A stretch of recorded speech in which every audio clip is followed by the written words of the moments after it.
Hello everyone and welcome to Portimao in Portugal for the launch of the Honda CBR1000RR and the 1000RR SP. I apologize in advance for my voice. It's going away quickly and I can't do anything about that. I've drank plenty of water and it's not helping at all. So I'll try and make this as concise as I can. It's a long-awaited bike. The previous CBR1000RR was getting kind of up there in age, and as much as we loved it, had a great chassis, the engine was kind of not up to pace with the other contenders in the field. With this new CBR1000RR Fireblade, Honda's upped the power, about 10 horsepower. But the bigger news is they've dropped a ton of weight, and they've done that just through multiple iterations of diet plans. Basically, they've gone through every bit of the bike to find where they could shed weight. They've used exotic materials wherever possible to lose weight. The engine's lighter, the overall bike is lighter. You know, the frame itself is very similar in shape and appearance to the old bike, but the walls themselves are thinner. Even the plastics themselves are 1.8 millimeters compared to the previous bike that was 2 millimeters. You know, they've looked at everything they could possibly look at to see where they could drop weight. According to the press materials, Honda says they've dropped about 30 pounds off of the old bike. We've put both the standard and the SP on the scales here at Portimao, fully fueled, ready to go. And strangely enough, both bikes weigh the same. 425 pounds, 193 kilos. Granted, the SP that we have here to ride is sitting on Bridgestone slick tires, which is obviously not going to be the ones that are sold from the dealership floor. But when we adjust for the RS10 Bridgestone tires that will come on the SP version, the two bikes, standard and SP, are the same, weight-wise.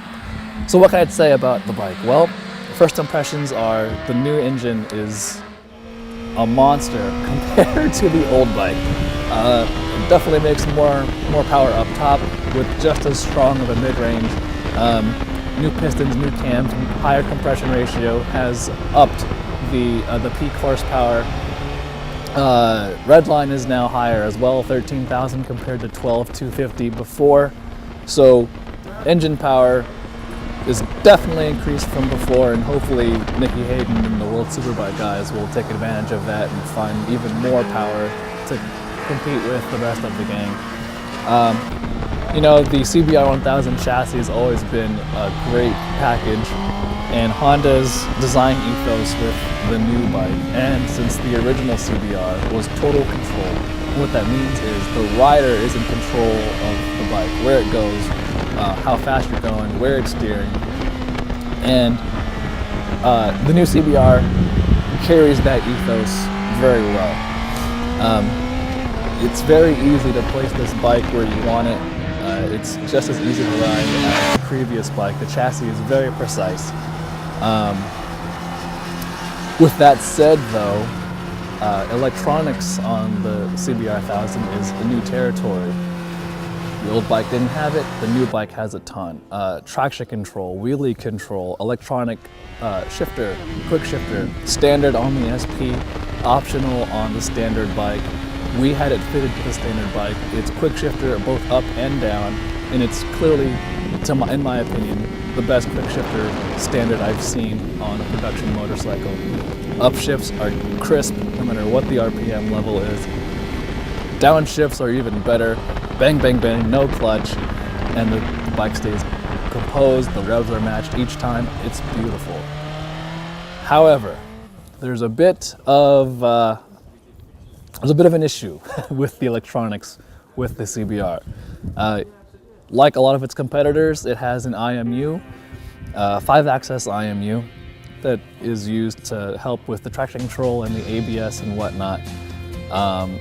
But the traction control and the wheelie control are integrated, but the wheelie control is only picking up wheel speed from the wheel speed sensors and isn't receiving data from the IMU in regards to lift.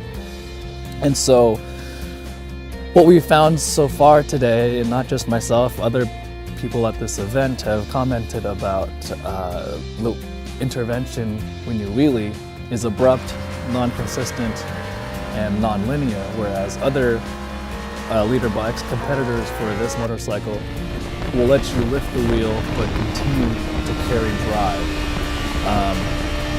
And that might be a chink in this CBR's armor, but all things considered, it's quite a weapon.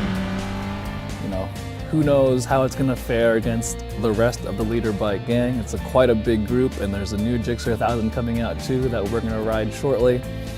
But rest assured, we'll put them all together and see which one comes out on top. But for now, I can tell you, the 2017 Honda CBR 1000RR and 1000RR SP are fantastic motorcycles, but are slightly flawed.